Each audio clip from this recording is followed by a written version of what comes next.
In this segment, we're going to talk about fire scene communication.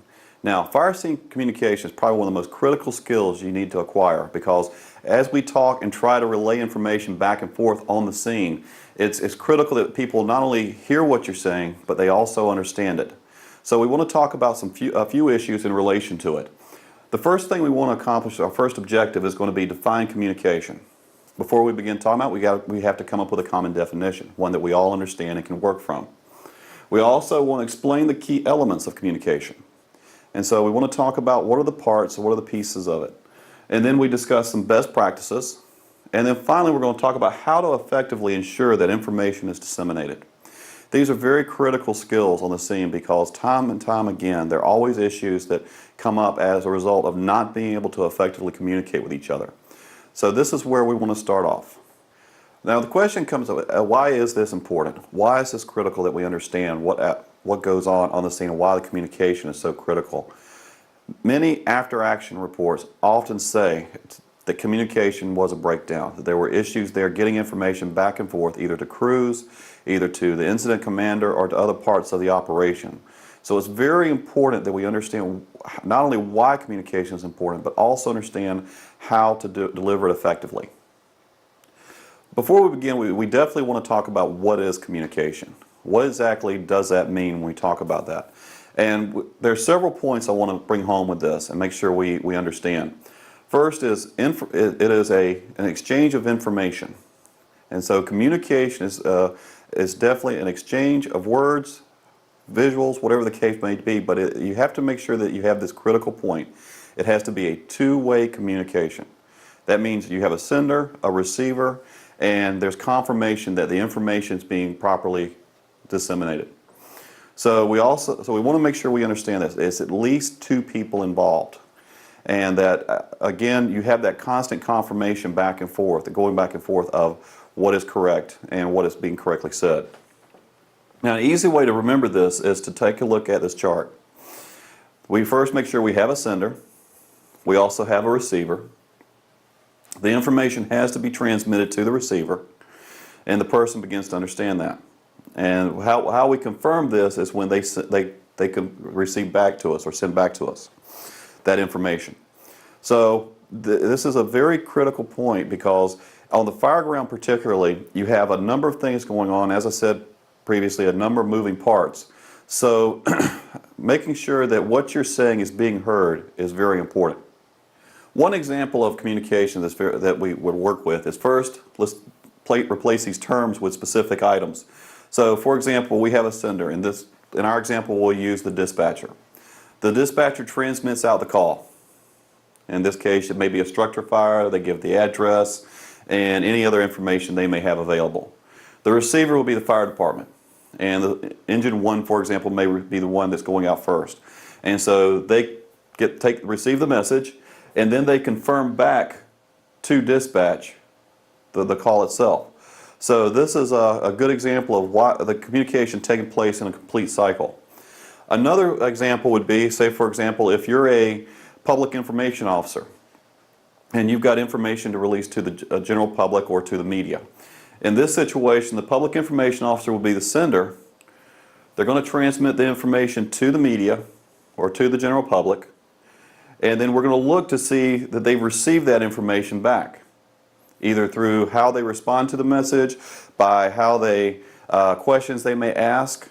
And in that situation, we see the reverse. Now we have when they're asking the question, the media may become the sender. So the information is going back and forth between the two. And each time what we're trying to do is confirm that what we're saying is exactly what was received. Because in many cases, and you see this particularly when people say they've been interviewed by a reporter or by someone, that the information wasn't sent out correctly. And in those situations, what you may find is that while the sender knew what they were talking about, the receiver didn't quite understand what they were trying to say, or they may have perceived it different. I think of the game my kids like to play, and it's telling a secret. And they sit in a circle, and one person will whisper into another person's ear, and then that person whispers into another ear, the secret into another ear, and it goes all the way around the circle to the first person. In so many cases, what you find is by the time it gets back to that first person, the message is completely changed or is something completely different. And that's what we run into in similar ways on the fire ground. What we think the person's hearing or we think that they are saying may be totally misunderstood. And so these are things we want to make sure we address. Likewise, some of the mistakes that happen on the fire ground with communication may be situations where, let's say, the incident commander tells the crew inside the building to go to the other side and do a search and rescue. And the crew in the building, because of noise, because of other things going on, they may not have heard it properly, and they go to the other side of the building and do a fire attack, or maybe even exit the building. And this is a situation where the message was transmitted properly, the receiver may or may not have received it properly, and they did something completely different. And that's why this confirmation of being received is very important, because if you repeat back what you heard, then you know right away whether it was the intended message or not. Now let's talk a little more detail about what these key elements that we have to look for and that we want to make sure are in a message. Because there again, understanding that, it sounds critical, and it sounds like I know it sounds like I'm coming back to this so often and pounding this particular part of it, but it is very important, particularly when you're on the fire scene or any incident for that matter, that you have an effective communication going on. Again, if it doesn't happen, or information gets missent, or if things are not received properly, then you potentially run into, again, somebody getting hurt, someone getting killed, creating more damage in the structure or the building. Things like that happen, and oftentimes when you hear about stuff like that happening, almost consistently there's always an issue with communication. And so you always want to make sure that this is, in many cases, this is always done properly. So let's talk about the sender first. This is the person that's got to relay information. Now this can be the incident commander trying to relay orders to the teams on the scene, or relay orders to the operations officer. It could be the dispatcher trying to get information to the incident commander or to the crews responding to the scene. All of these are people that are trying to relay a message to you. It could also be the public information officer trying to relay information to the general public or to the media. These are all people who are attempting or trying to send a message. Now, then we've got from there is transmitted. How can that take place? First, it can happen on the radio. Radio is the most common one that we use if we're dealing with a fire scene situation. It could relay word of mouth. So, for example, you may have somebody who's standing by the incident commander, and he or she says, "Go tell this person the following orders." The way it's transmitted can happen in a number of ways, and there are a variety of them. It may be a letter in a non-emergency situation. It may be an email. You think of the ways when a disaster is getting ready to move into an area, how we notify the general public that it's time to take shelter. And in some areas, what you have are the tornado sirens that go off. You may have where the emergency broadcasting takes over the cable channels and starts posting the message and doing the announcements. Maybe through your radio, you hear that you hear about the updates and so forth. So how the message is transmitted is oftentimes just as important as the message, because it's going to determine whether they understand what you're saying and whether they comprehend what you're saying. And so another example would be a situation where you may have to the general public, you're trying to tell them to take shelter, or you're trying to talk with the media. And you want to make sure they understand through this face-to-face discussion that what you're trying to relay to them. So that's oftentimes where you'll take questions. That's you may try to solicit feedback to them to make sure they understand what you're saying. And you also want to make sure that what you're telling them they can then relay to somebody else. Again, referencing back to that game that the little kids play of telling a secret. It's a situation where you're telling the media, they're relaying it to the general public, and who may relay it to somebody else who's interested in what's going on. So you've got potentially 3, 4 levels that information is being relayed, and if it's not done properly, it becomes mixed up, it becomes confusing, and oftentimes your message may even be dropped. So how it's transmitted is very important. Another part is you need to have a receiver. The receiver has to be, they have to be open to the information. Now in our field, that's just a little more, that's a little easier to do because there's a crisis going on. There's an emergency of sorts. So their reception to the information will be a lot better than in a typical non-emergency situation. And a non-emergency situation, I would say, is, I'll give an example of a guy that comes into the station, says they've got a newborn that's trying to sleep at night, and the siren's going out late at night, wake up the baby. And he wants to talk to somebody about it. Now, you can typically transmit to them the information that, this is a state law, this is a requirement, this is something of that nature, but that you have to go with the lights and siren to the call. You can't just do one or the other or neither. So you're transmitting that information to him, but my guess is this guy does not want to hear that. He does not want to hear that you can't turn off the lights and siren. So how he's going to perceive it, and this is very important because perception is very, very important in how people receive information. With perception, that tells you that you can say the words, but they may translate it a little bit differently. And so, depending on what's going on with them at the time. So when you solicit to find out if they understood what you said, you may find that the response is not what you were intending. So perception plays a big role in how the person will receive the information. Now, one of the things as well along with this is you want to make sure that they understand what you said. On radio communication, it's very simple. When the dispatcher tells us something, we simply repeat it back to them, and they know that what we received was correct.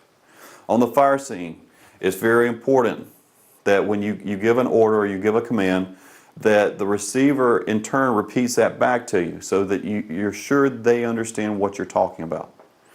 And again, this is where a breakdown typically occurs. When the receiver doesn't tell them or repeat back what was said, there's a possibility they may not have understood. And so you kind of leave that loop here kind of open. And you don't know until they actually begin doing the task if they properly understand what's being told to them. And in these situations, not understanding what they're being told could put them in danger, could put somebody else in danger, or possibly could create greater damage to the home or to the structure. So we want to make sure that what's being received is exactly what we intended. And this is where we get this, that's why we look for this confirmation. Now, in a non-emergency situation, we don't necessarily have that luxury. The loop is a little bit harder to keep closed. So what happens is the way we have to ensure there's understanding is to solicit questions. So, for example, if I'm teaching a class somewhere and I've just shared some information, maybe I'm teaching a class on how to put on an air pack. And so what I'm going to do is, when I'm done, is I'm going to solicit questions to them. And typically the best way to do this is through open-ended questions. And what I mean by open-ended questions, the easiest way to explain it is just like what is a closed-end. A closed-end question is something the receiver has to answer with a yes or no, true or false. In an open-ended question, they have to give you some type of more detailed response. And in the non-emergency situations, you want to make sure that you do that you ask open-ended questions to ensure that they understand what you're talking about. And by doing that, you can begin to get a better understanding or help correct any information that wasn't properly understood. So 2 ways that we talked about that we can ensure that this loop stays closed. First is by repeating information, sending the message, having the receiver repeat it back to you. The second way is sending the message and then asking open-ended questions to ensure the receiver understood. And again, you can use, these can be used interchangeably, but you also have to weigh it out based on the situation. There are certain situations that's very critical, time sensitive, that we've got to make sure it happens, in which case we're going to drop to the just repeat it back to me. In situations where we may have a little more time or we're dealing with much more detailed information, we may go with open-ended questions. The key you don't want to do when sending a message is you don't want to just leave closed-in questions like "Did you understand?" or "Do you understand?" Because all you're going to get there is a yes or no answer. And getting just that yes or no doesn't really clarify for you if they completely understand what you're talking about. Let's briefly talk about here some of the concerns when this loop doesn't occur. What can happen on the fire ground? Now, there are several instances where this can happen. The first one is the receiver didn't receive the information or didn't receive it properly. And what way you determine this is that you get no response. And see, this is one of the issues that makes it very critical for the receiving person to respond back. Because several things can occur if they don't respond back. One, they may not have heard your message. And if you think about what goes on the fire ground and how the radio communications take place, it's a very good chance that your information may not have been heard. And so by getting that confirmation back, then you know they've not only heard the information, but they understood it. Getting nothing back, they very well may not have heard your message. The other situation is that if they don't respond back, you don't know if they heard it correctly or understood what you were wanting to occur as the incident commander. So while you may have told them to go to one floor, if they don't respond back, they very likely could go to another floor not understanding what you're talking about. Another concern that occurs when the receiver doesn't reply back that they've received the information is they could be in danger. This is one of the best ways to tell if the firefighters are in danger or if there's a situation that may require a mayday. When you don't get that response back, and if it's consistently a policy that anytime you receive a message that you have to respond back to it, and you don't get that, then you know something could possibly be wrong, and you want to follow up and find out where the crew is and what's going on. So keeping this loop closed and always keeping the information flowing to the receiver back to the sender, it not only makes sure that information is understood, but it also gives you a way of tracking your crews and making sure they're safe within the building and that nothing is going on or there's an emergency that needs to be addressed. The second issue is when you get a closed-ended response. Remember, one of the things I talked about was you don't want to ask people a question that will require a yes or no answer. And because when you do that, there again, you may be sending one thing. The only response you're getting back, though, is a yes or no. Did you understand? Yes or no. Now, if you think about it, do you understand is a pretty vague question. And so saying, do I understand this? In my mind, I may receive it, may have understood it because of the way I perceived your question or your order. But you may have intended something completely different. And in which case, what happens is there's opportunity there for mix-ups, there's opportunity there for things to go wrong, and eventually possibly even situations where somebody could get hurt if they didn't properly understand what you're asking them to do. So again, another example why we need to keep this loop closed and always make sure there's a good relay of information. The third one is a rushed response. Somebody just rapidly hears what you're trying to tell them to do, and then they take off and go. And this is actually very common on the fire ground. You may have someone who keys up the radio, they got the order, thanks, and off they go because they're in a hurry. They're trying to get the fire knocked down. They're trying to get things back in order. They're trying to get bring stabilization to the scene. And so they just kind of rush response that, yeah, we got it. Well, and that sounds great. You know they've received it. Did they understand it? You have no idea. Without actually following that up with, can you tell me what I said? Can you repeat back to me? Can you confirm my message?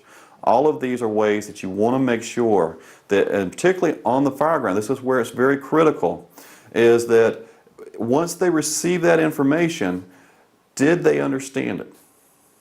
Did they comprehend what you're telling them? And you may find in some situations that just simply repeating it again, you may have to try to think of a different way to word it, a different way to phrase things so that they understand what you're trying to get them to do. So all of these are concerns that have occurred on the fire ground, that do occur still. And in most cases, what you will find is it is a result of a breakdown in communication. And oftentimes you hear about accidents that occur on the fire scene. Somebody got injured, somebody got hurt, something like that. In a number of cases, many of them, what you will find is at some point in the process, some point in the response, the communication broke down. Now, that could be a breakdown where they didn't understand what was said. It could be a breakdown where there was no communication, so the crew, the firefighter, whatever the case may have gone into a freelancing mode because they're not getting any information. Or there are situations where it was completely misunderstood and completely, they ended up going completely off of what the plan was intended. So we want to make sure we keep clear communications on the fire ground. We want to make sure that there's always that open line of communication and that this loop here remains closed all the time. That we're constantly for whatever we send out, there's always a confirmation of what they received and that they understood. Now, with a basic understanding here of what is a transmission, what is a message, and how does it work, the messaging process work, we now want to talk about some guidelines, some practices for when you're actually talking on the radio, when you're trying to communicate on the fire ground, and so forth. So let's begin first. What is the first thing I want to do before I send a message? One, I want to make sure there's a clear airway to talk on. And this is a mistake a lot of folks make. They get so excited, they get on the scene, they've got a message to relay back, and they'll key up the mic and start talking. Now, one of the problems with that particularly, and this is a very common problem, is that when other people are on the scene, they're also trying to communicate. There's traffic coming from dispatch to the incident commander. Information is flowing around, and what you'll find will happen is when you key up the mic to talk, you walk all over everybody else that's already on the radio. The same situation could occur that somebody could do that to you. So the very first thing we want to do before we try to relay information over the radio is we want to make sure that we have a clear channel. Now, if you've got a lot of information or you're going to have some ongoing information, a good tip to do is to make sure that contact dispatch or contact the incident commander and ask if you can get a separate channel, if that's available. This is one way to kind of remove some of the noise and background that's going on from all the other folks trying to communicate. Another good thing to do is that if you've got a fairly large operation going, is try to streamline some of the communication by putting them on separate channels. And this way you don't have to worry about everybody walking all over each other or people missing information because of so much traffic going on the radio. One of the big things where you'll see this occur, important situations where you'll see this occur, is during a Mayday operation. And in the Mayday operation, you want to make sure that the crew trying to do the rescue has a very clear line of communication to the incident commander and to each other. You don't want them having to try to deal with all the noise and background stuff going on with the fire scene. So you try to move them over to a separate channel. And so that's one tip. The other thing is, don't just blurt out what you're going to say. Take a second, take a few seconds or a few minutes and collect your thoughts. What are you trying to broadcast to the other people? Be it to the dispatcher, be the crew in the building, be it to whoever on the scene. Take a minute and try to collect your thoughts and what do you want to say. Along that lines, with that, is keep your transmission to brief, concise statements. Now, if you think about how much you remember when a person's talking, if you think back to the last person you heard besides me that you were listening to, if you think about how you remember what they said, it's typically in fragments. And that's how most people remember things, in fragments. Now, the issue though is when we're transmitting information on the fire scene, we've got to make sure that they remember and that they understand what was being told. We talked about that. So when you're transmitting your message, make sure it's a brief, clear, concise statement that can be understood. I see this one situation where you see this is commonly broken is when people are doing the initial scene size up. And when you do initial scene size up, you have to call back. Engine 1's on scene, we have a single-story residential structure, nothing showing, Engine 1 will be command. The issue with that is what I typically see is when people are giving that description, You'll see situations like engine 1 on scene. We have a single-story residential structure. We have nothing showing. It has 4 walls. It's purple, black roof, stone masonry, long driveway. You get the idea. It becomes a very, very long message. And what you will see happen is after about the first phrase or two, anybody listening to that broadcast basically just kind of tunes out, be it mentally or whatever. Here's a thing to kind of keep in the back of your mind. The average person takes a mind journey about every 8 seconds. So if you've been listening to this segment for about a minute, more than likely every 8 seconds you've been taking a mind journey somewhere else. You're thinking about getting your car washed, you're thinking about you got to go pay the bills, maybe stop and get groceries, or whatever the case may be during this time. And so every 8 seconds, so when you're doing your broadcast or you're communicating something over the radio, you've got approximately 8 seconds to get everything out before their mind goes somewhere else. And so you want to keep it clear, keep it concise, and keep it simple. Keep it very simple. Don't get too tied up in the different components of it. The next thing you want to do is you want to wait for confirmation from the other party. So the way this is going to take place is if I were an incident commander and I'm trying to send information to the team in the building, I'm going to send a short message. I'm going to wait for them to confirm. Then I'll send another part of the message. Wait for them to confirm. And when I say confirm, I'm listening to hear that they repeat back to me what I said. And so if you get into long, detailed discussions, the likelihood of them remembering all of it's going to be very slim. So what I may say is I need you to go incident command to interior team. I need you to go to the C side of the building. And I may throw something in there as well to let them know there's more information coming. So I may say break. So interior team, go to the C side of the building, break.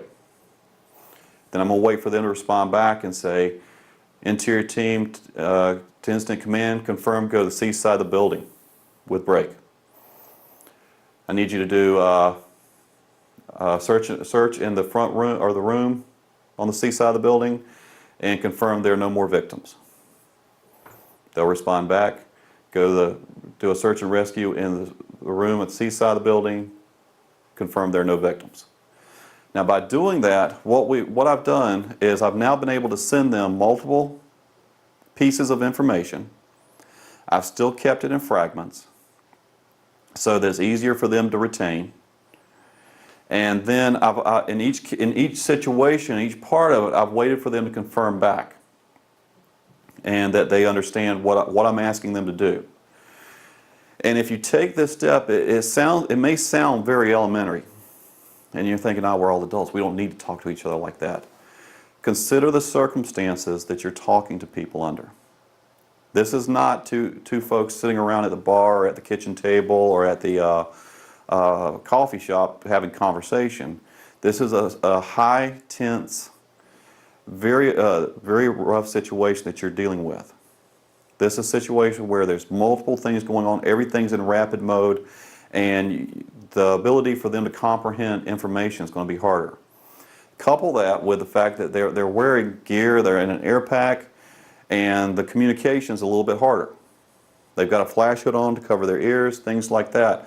And so even though to you it sounds like you're talking normally, and it may sound clear if you just listen to it on the microphone, when you add those other disturbances, such as bells going off, having an air mask on, those type things, then it becomes a lot harder to understand.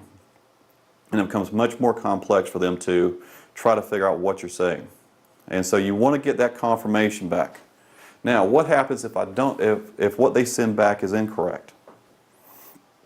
Then you're going to want to immediately notify them that that's the case. So you may come back and say, that's incorrect, please, and then you come back and tell them what the correct information is. So if they confirm go to the B side of the building, I'm going to come back, that's incorrect, please go to the C, cat side of the building. Maybe what they, and it could be any reasons, any number of reasons why they didn't understand. It was too noisy, they couldn't hear well. Maybe they thought instead of C, they heard the letter B. And so there are a number of reasons of why things can break down, but you certainly want to make sure, and that's something I would also recommend with this, is that if you're using letters, C side of the building, B side of the building, D side, if you listen how those sound, the sounds are very close. So if you're using letters, try to associate a word with it that'll help make it a little bit clearer. So for example, if I say B side of the building, I'm going to say B boy, C cat, D dog. Those are things that help them understand better what letter I'm using. Because in many cases, again, considering as well how muffled everything sounds from wearing the air pack and wearing the things like that, you're going to find that they're going to be misunderstanding what you're saying in many cases, or in some cases. So we always want to get that confirmation back of what they heard, and if it's incorrect, we want to go ahead, immediately notify them that it's incorrect, and provide them the correct information. One of the questions that typically comes up is, how do I begin practicing and how do I improve my speaking skills on the radio and on the fire scene? And this is actually a really good question, and unfortunately not many really take advantage of this, but there are a number of opportunities where you can improve how you present and how you speak on the fire ground. And I say this is important because if you think about it, if you're an instructor teaching a class, if you're leading a meeting, you're going to want to make sure that you have some basic level presentation skills.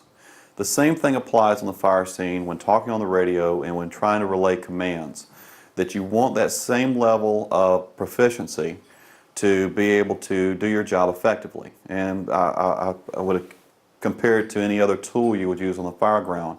Communication is a tool, just like your air pack, just like a Halligan bar, just like your hose line. All of those are things that you would not send someone into a building that didn't know how to use them. And in the same context, when speaking, it's a tool that we use to communicate information back and forth. We wouldn't want it to send out wrong information or intentionally give people bad information. But in a sense, when we're not practicing this particular skill and we're not keeping this skill up, then we could just as likely do that and send them into a bad situation. So we want to make sure these skills are definitely kept up to speed, that we're doing these well and doing things properly. The first way you can do this, and I would suggest, is that begin listening to the radio when other departments are going out, maybe on other calls that you're not going to within your department. Listen to how they communicate.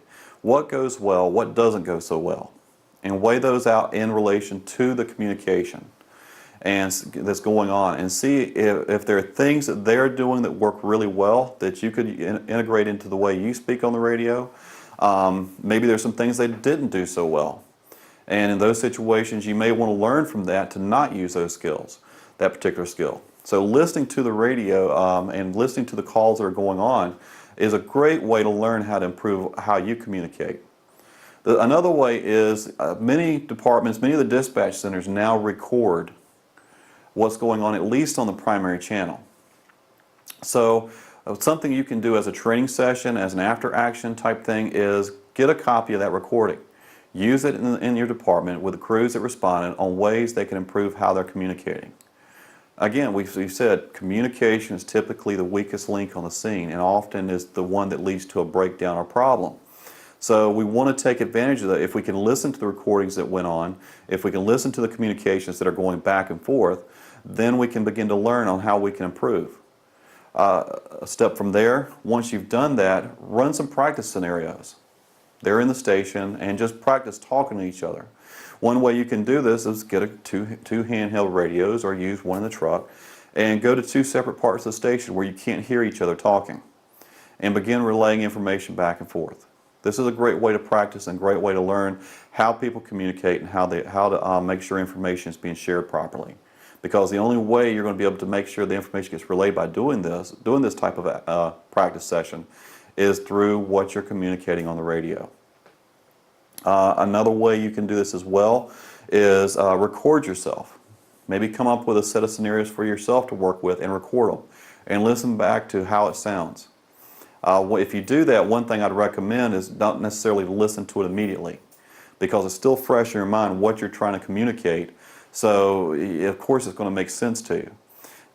Record yourself, leave it for a little bit, come back, and listen and see if it still makes sense. And if it doesn't, then you know you've got to improve some of those speaking skills. And then finally, the biggest one of all is practice, practice, practice. Again, going back to this is a tool. This is something we use just like any other tool we use on the scene. And so you wouldn't want to put an air pack on one time and say, okay, I'm done, I'm trained, I can do it from here on out forever. Same thing with tying knots. Tying knots. I tied it one time, I must have that skill down so I can do it all the time now. We all know that with any of those that it takes practice, and not only just one time but ongoing practice to keep the skills up. The same thing happens with communication. Anytime we don't keep those skills up, we don't continue to improve the way we speak and improve the way we communicate on the fire ground, we tend to lose them. And just like tying knots, if you don't practice knots for a year, you find that your skill level drops considerably.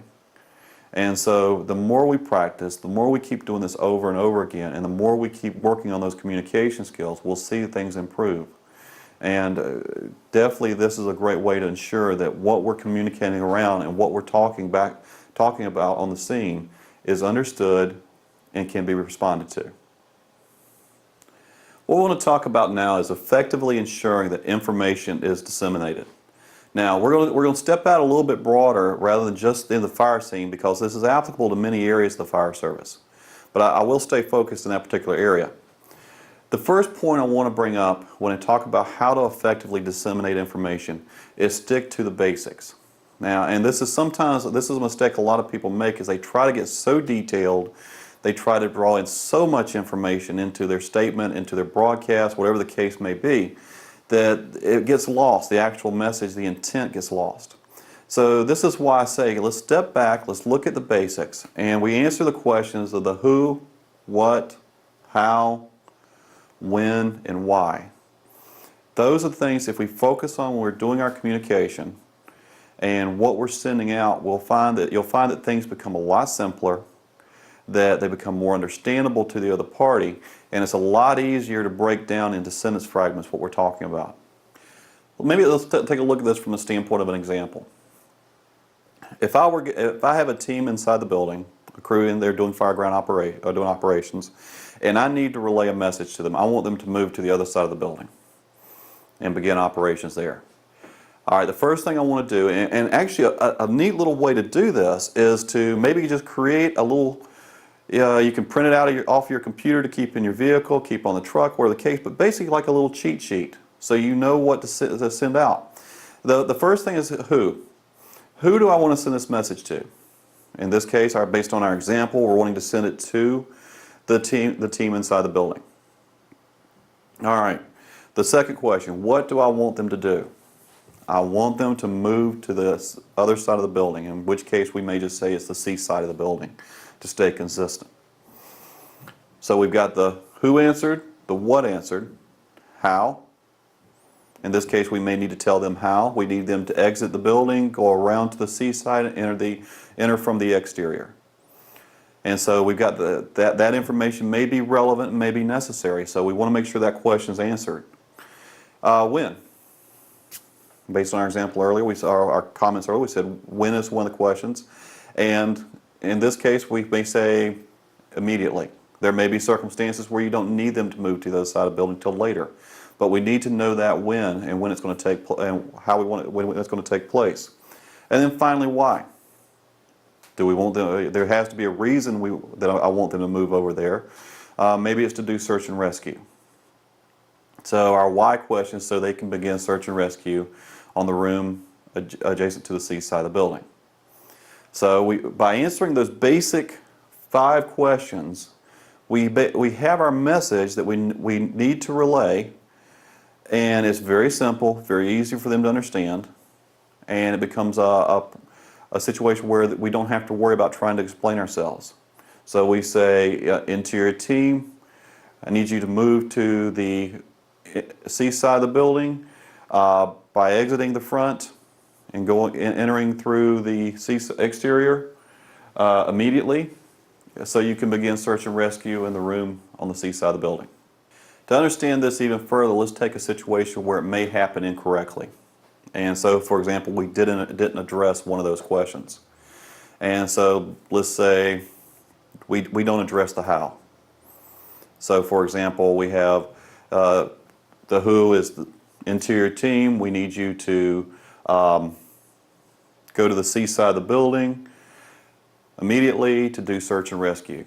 We didn't tell them how. Now that in some cases that may work fine. There may not be an issue. They may be able to go by whatever means are necessary. But let's say there's a collapsed floor on their path to the C side of the building from the interior. Now if we may know that.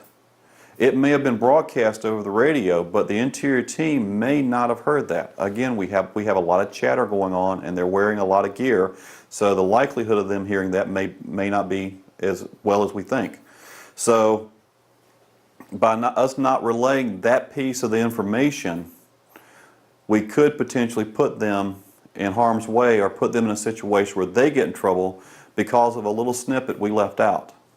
And so we want to make sure that we keep all our bases covered. And again, taking a clipboard and maybe a paper, just make sure you've got all the information you need to relay to them.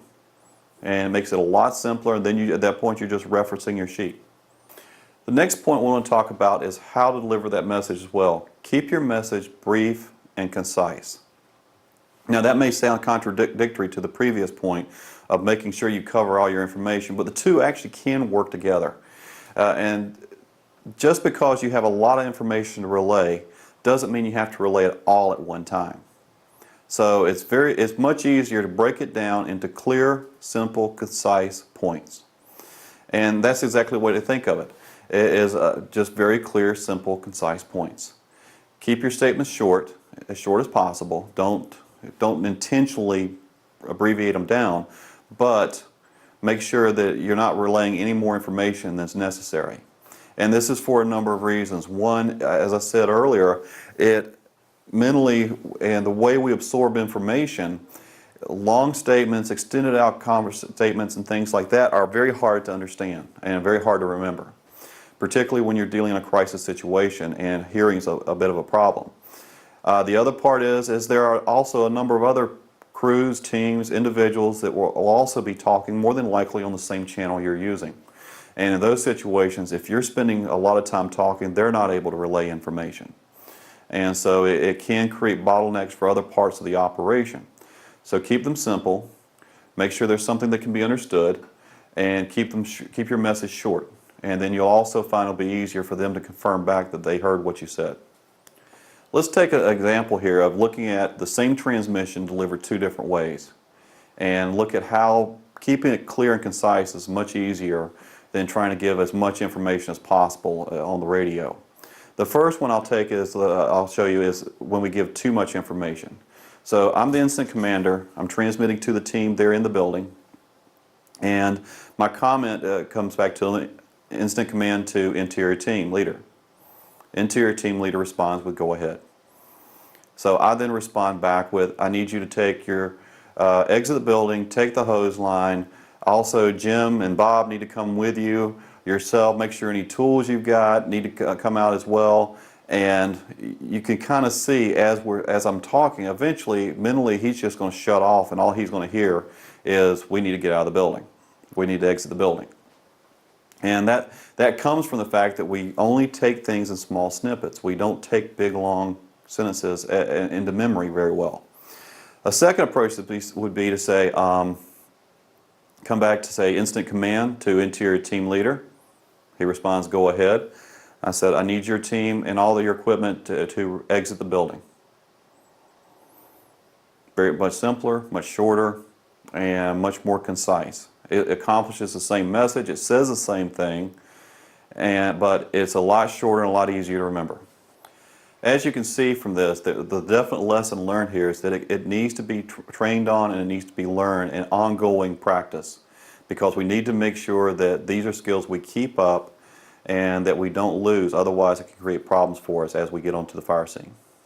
Now, an issue we want to take a moment and talk about is an issue called cognitive dissonance. And this is a very common occurrence on the fire ground. Now, if you consider for a moment all that goes on the fire scene, you consider we've got crews working in the building. They may be pulling ceilings, pulling walls. You've got teams in there knocking down fire. You've got other teams that are also doing search and rescue. You may have people also trying to pull furniture and belongings out of the house so that they don't get further damage. There's a number of things happening here and a lot of things going on. As well, you've got bells going off. You may have air packs, the sounds from the air pack that are being picked up. So you can imagine when someone tries to communicate to you inside the building, that when you're inside the building, it can be very hard to hear and it can be very hard to understand. And one of the things that tends to happen is when we're inside the building working and all of this noise is going on, the tendency is to begin to kind of mentally block it out so that we can focus on what we're doing. Now that works great to continue that focus and to keep us focused on what we're doing. The problem is if somebody tries to communicate to us over the radio, there's a good chance that we won't hear it. And this is a common problem. Unless there's something to snap the person out of what they're focused on and to listen to the radio communication, you may find yourself where they're trying to broadcast and nothing's heard. So one of the things that I highly recommend, if it's not a part of your department policy, is to find ways using the radio to kind of break that thought process or to break that concentration so when you've got an important message that you've got to relay to everyone inside the building or to a particular crew inside the building. And so think of keywords or think of things that you can use that will help bring that focus back to what you're trying to say. Now, a good thing about this is that it actually doesn't take something incredibly traumatizing or problematic to get someone's attention and to break that concentration. It can be something very simple as a tone. It can be something, the air horn on the apparatus. Things like that can be used, and that's one of the reasons you typically see when people are teaching about when to make a call to evacuate the building. The common practice is to sound the air horns to let everybody know to get out of the building. The reason for that is because of this situation. You may be concentrating, working on something, very focused on it, and if somebody sends something over the radio, very likely you will not hear it. So by doing the air horns, it's a break in the monotony, it's a break in the ongoing noise, and that'll cause you to suddenly focus your attention on what's being said. And this is a good thing to do, and to find ways that you can do this using the radio. Maybe there's some type of noise on the radio, or simply calling their name initially. And this is actually one of the reasons you typically have when you broadcast your message that you say who you are and then who you're trying to contact, because that immediately keys up for the person who's receiving the message. Oh, wait a minute, they mentioned my name or they mentioned my title. I need to focus on what's being said. And then again, waiting for that confirmation back that they hear you and want you to proceed with your message. Now, the next point I want to talk about is that you should always receive confirmation that your message was correctly received. And I know we've talked about this in the previous parts, but it's what do you do when you don't get that? And this is very important because you always, I can't emphasize this enough, want confirmation that what you're telling the other person is received and received properly and well understood. Some things you can do for that, if for example I send a message to the interior team, interior attack team, I need you to move to the C side of the building, working off of our same example. I don't get confirmation. So at that point I don't know if they've received it, I don't know if they've understood it, or if they've even heard it. So what I'm going to do is I'm going to come back onto the radio again and I'm going to say, interior attack, did you receive my last message? And at that point, if they just say yes, there again we hit that closed-ended question, which means we really don't have confirmation. Then I'll come back with, can you please confirm? Or can you please confirm? And then that's telling them to repeat back to me what I said. And that way I know that what I told them was understood and that they can now move from there. So we want to get it in that type of order. And again, if we don't get the confirmation, you need to go ahead, if you don't get the confirmation you're looking for, you need to go ahead and force it. Force the issue in the sense of calling them back, asking them to confirm. Now, and then again, if you don't get response back the second and third time, then you're going to want to send in another team to find out what's going on and to follow up with them to see what the issue is. Now, one thing that does come up is what do you do if you've got a crew that is consistently not responding back to you, or you've got an individual that's not responding back to you. How do you handle that? And my comment to that specifically is that it needs to be addressed, because it does create a breakdown in the communication system when you're not getting individuals or crews that are responding back to you. Initially, I would suggest handling it immediately. Let them know, and this is your feedback to them, let them know that they need to respond back to your radio transmissions. They need to respond back to others.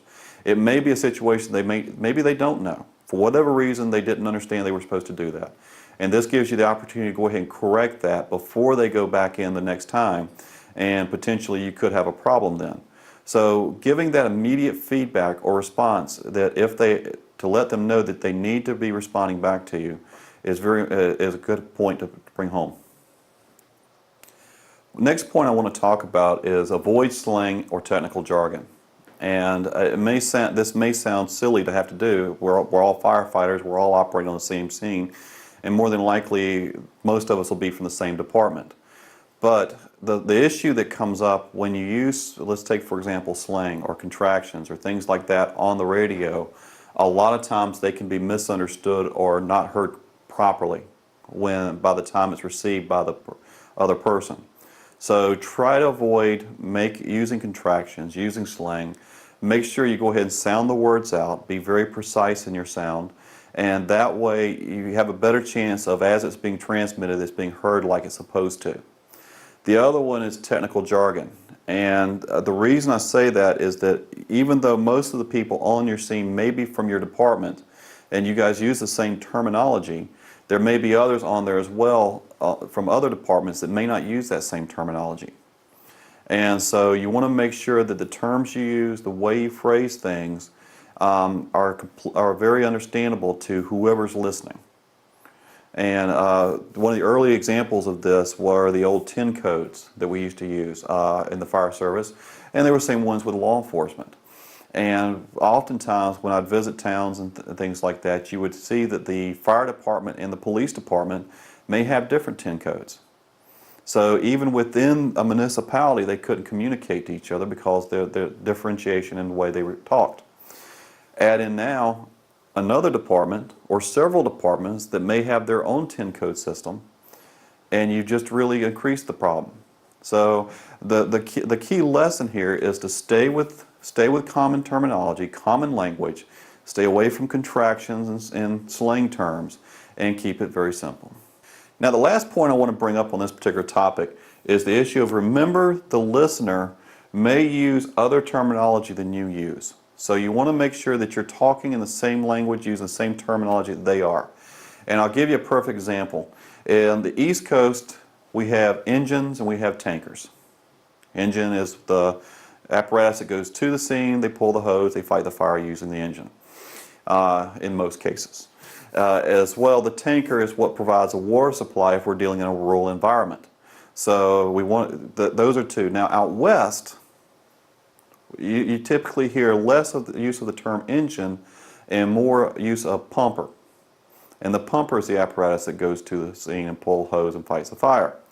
From the standpoint as well, you also tend to hear water tender instead of tanker.